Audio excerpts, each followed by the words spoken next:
Ça va déjà faire quasiment 1 an et demi que moi et ma petite amie, nous avons tout simplement décidé de quitter le Canada pour aller explorer le monde et peut-être trouver un nouveau pays où nous déciderons de poser bagages. Notre première destination, c'est tout simplement l'Australie qui est un très beau pays. Mais dans les commentaires à la vue de la vidéo dernièrement que j'ai postée, vous étiez nombreux à me poser la question, est-ce que je regrettais mon choix d'être parti du Canada? Eh bien, restez jusqu'à la fin de la vidéo parce que je vais vous donner certains points et à la vue de ces points, nous verrons jusqu'à la fin de la vidéo si je regrette d'être parti du Canada ou si c'était la bonne décision pour moi et pour ma petite amie. Hello, c'est votre Terence de retour avec une nouvelle vidéo pour la communauté de l'Afro-Investisseur. La famille, ça fait plaisir de vous retrouver. Si c'est votre première fois sur la chaîne, n'oubliez pas, abonnez-vous à la chaîne, activez la cloche de notification pour être mis au parfum vis-à-vis des prochaines vidéos que nous allons poster. Dans l'historique des vidéos, nous parlons énormément du Canada, étant donné que c'est le pays où je suis normalement basé, mais ça fait déjà 1 an et demi que je ne suis plus au Canada. Alors si vous voulez être mis au parfum vis-à-vis des prochaines vidéos à travers le monde, parce que nous allons faire plusieurs destinations, n'oubliez pas, abonnez-vous à la chaîne, activez la cloche de notification et si vous êtes déjà membre, ça fait plaisir de vous retrouver et ça fait plaisir d'être de retour. Bref, assez parlé, plongeons dans le vif du sujet de cette vidéo. Est-ce que je regrette mon choix d'être parti du Canada? Alors tout premièrement la famille, je souhaite à m'excuser parce qu'il se peut qu'à travers la vidéo, vous entendez énormément de trafic routier. C'est tout simplement parce qu'en ce moment, je fais cette vidéo sur un rooftop en direct d'une des villes les plus Capharnaüm. Est-ce que ça se dit l'expression? Capharnaüm? Corrigez-moi dans l'espace des commentaires si l'expression ça s'utilise, Capharnaüm. Bref, c'est l'une des villes qui ne dort quasiment jamais dans l'un des pays les plus beaux selon les experts d'Asie du Sud-Est. C'est un pays connu pour ses éléphants, pour ses nombreux temples, pour ses expériences à travers le côté culturel, à travers le côté culinaire, mais aussi pour son ouverture sur l'orientation LGBTQ+. Bref, il y a tellement de lettres que vous avez compris exactement. Pour ceux qui ont deviné, félicitations, et pour ceux qui ne savent pas encore, je me trouve tout simplement à Bangkok, en Thaïlande. Et oui, la famille, nous avons tout simplement décidé, moi et ma petite amie, de venir en Thaïlande pour passer le mois de décembre, le temps des vacances, histoire de découvrir et de vivre certaines expériences que nous ne pourrons pas vivre en Australie. La première raison, c'est tout simplement le mode de vie qui est authentique, similaire à celui que nous avons au Canada.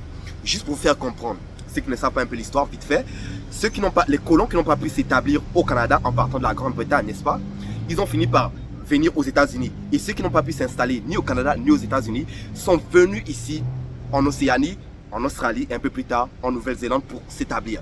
Du coup, souvent, les familles qu'on va retrouver en Nouvelle-Zélande, en Australie, on va les retrouver aussi aux États-Unis, on va les retrouver au Canada et on va les retrouver, la racine, en Grande-Bretagne. C'est les mêmes familles.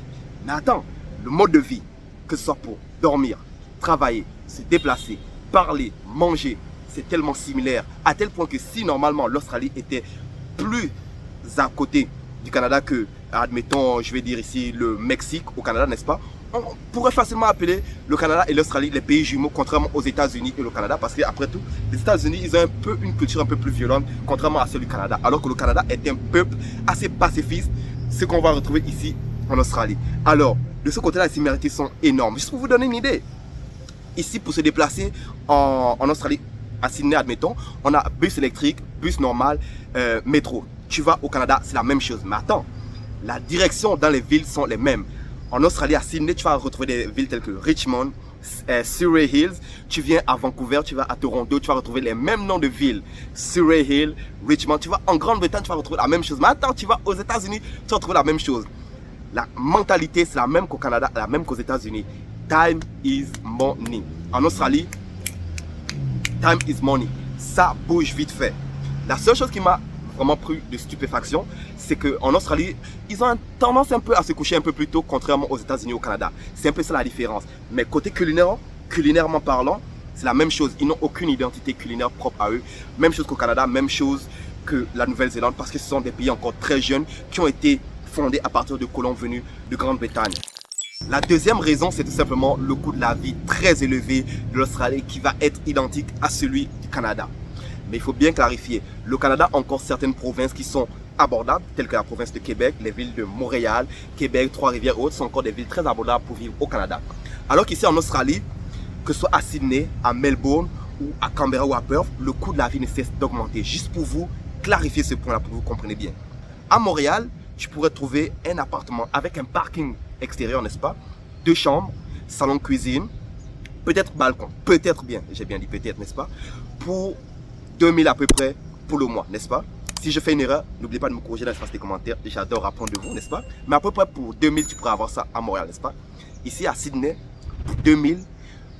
pour 2000, attention, pour 2000, déjà 2000, ici en Australie, on ne paye pas le loyer au mois, on le paye à la semaine. Pour 2000, tu pourrais peut-être avoir un studio. Ouais. Et ça, c'est un studio en dehors du CBD. CBD ici, c'est tout simplement un anglicisme pour Central Business District, parce que je suis souvent en train de perdre le français, alors souvent je vais remplacer avec des anglicismes, n'est-ce pas. En périphérique du CBD, tu pourrais payer 2000 pour le mois. Ça veut dire qu'à peu près, tu te retrouverais à peu près à payer aux alentours de 550 à 600 $ la semaine. C'est une vérité. Juste pour vous donner une idée. J'ai cherché un appartement dernièrement quand j'étais encore à Sydney, parce qu'en ce moment, ma petite amie, elle est en Europe, n'est-ce pas. Elle vient me rejoindre pour décembre. J'ai cherché un appartement et en allant visiter, tu tombes sur des endroits où, juste pour louer pour une chambre, on va te dire la chambre, tu vas la payer 700 $ la semaine. Et la chambre, tu la partages avec 5-6 autres personnes dans un appartement d'à peu près 2-3 chambres avec un petit salon cuisine. On va te dire, ouais, mais tu payes 600 à 700 $ par mois. Et ça, c'est sans compter l'épicerie, sans compter le déplacement, sans compter les petites sorties, sans compter les petites distractions telles qu'aller au gym et tout. Tu te payes déjà entre 600 à 700 $ pour ça. Le seul endroit où j'ai vu ce genre de loyer, c'était quand je vais à Vancouver ou parfois à Toronto. Et Toronto, Vancouver, on paye le loyer au mois, pas à la semaine. Je répète bien, le coût de la vie en Australie est tellement élevé. La troisième raison, ce sera sûrement l'une des choses pour beaucoup de personnes qui va être très difficile à assimiler. C'est la distance avec la famille que nous allons laisser en arrière. Pour bien comprendre le point. Le Canada à l'Australie, on va parler à peu près entre 12 à 14 heures d'heure de vol. Moi, il est hors de question que je fasse 12 à 14 heures de vol dans un avion là. Oublie ça. Mais l'Australie, c'est aussi une heure, non, c'est une journée en avance contrairement au reste du monde. Ça ne veut pas dire que nous vivons dans le futur, non, non. C'est une journée en avance. Juste pour vous donner une idée, souvent pour appeler la famille qui est restée au Canada ou la maman en ce moment qui est en Afrique, n'est-ce pas? Il faut que je reste jusqu'à 3-4 heures du matin pour être en mesure de connecter. Sinon, c'est impossible parce que les heures où moi je m'en vais pour me coucher, c'est les heures où ils se lèvent pour aller travailler ou leur quotidien. Les heures où eux, ils vont pour se coucher, moi, c'est les heures où je vais travailler. Alors, c'est tout le temps une rotation. Alors, c'est dur de souvent connecter avec la famille.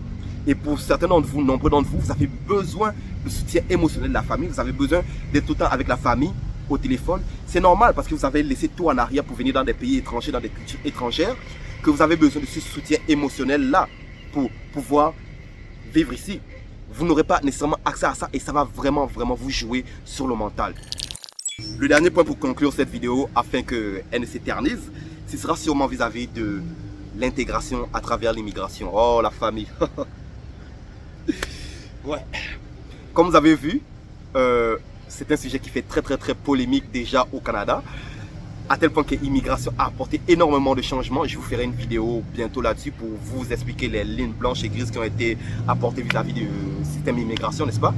Mais même chose ici en Australie, c'est très dur. Et c'est aussi très dur vis-à-vis du fait que beaucoup de personnes qui parlent français ne viendront pas ici parce que pour venir ici, il faut parler anglais qui est la seule langue parlée en Australie. Si vous ne parlez pas anglais, comment vous allez vous intégrer au niveau du travail? Comment vous allez vous intégrer à l'école? Comment vous allez vous intégrer en amitié, dans la vie sociale? Ce sera très dur. Ce sera très dur. Mais c'est aussi le fait qu'il n'y a pas assez de membres de notre communauté. Il faut se lever très tôt matin, la bonne heure, là, pour trouver un frère ou une soeur, se promener dans les rues là. C'est incroyable. Si vous voulez manger jollof là, si vous n'êtes pas cuisinier là, oubliez le projet. Oubliez le projet. Bref, on ne va pas trop étirer la vidéo. Nous voici rendus à la fin de cette vidéo. Mais pour conclure, est-ce que je regrette d'être parti du Canada? Vis-à-vis des points que je vous ai énumérés, le Canada me manque. Mais je compare le Canada avec l'Australie, n'est-ce pas? Je n'ai pas encore vécu dans d'autres pays pour la même période de temps. Mais pour la période de temps de 1 an et demi que nous avons passé en Australie, comparé au Canada, oui, le Canada me manque sur beaucoup des points que je vous ai énumérés. Le Canada me manque énormément. Et j'arrive même pas à croire que je vais vous dire ça à haute voix. Il n'y a personne, ok? L'hiver me manque la famille. Je répète bien, l'hiver canadien, -20, ça me manque énormément. Surtout en ce mois de décembre, j'étais tellement habitué à mon Noël en blanc et tout, que ça va vraiment me manquer. L'année passée, on l'a passé en Indonésie, à Bali. Et déjà, je commençais déjà à avoir la petite nostalgie. Mais là, cette année encore, ça va être plus dur. Mais bref. Est-ce que, en général, je referais ce genre d'expérience? Vous aurez la réponse dans une prochaine vidéo. Alors c'est très important de vous abonner à la chaîne, d'activer la cloche de notification pour ne pas manquer la prochaine vidéo parce qu'on va parler de beaucoup de choses nouvelles. Et très important, si vous avez aimé le contenu de cette vidéo, appuyez sur le pouce. C'est votre hôte Terence Tafro, investisseur en direct de Bangkok. Je vous retrouve dans la prochaine vidéo, toujours avec du nouveau. À la prochaine.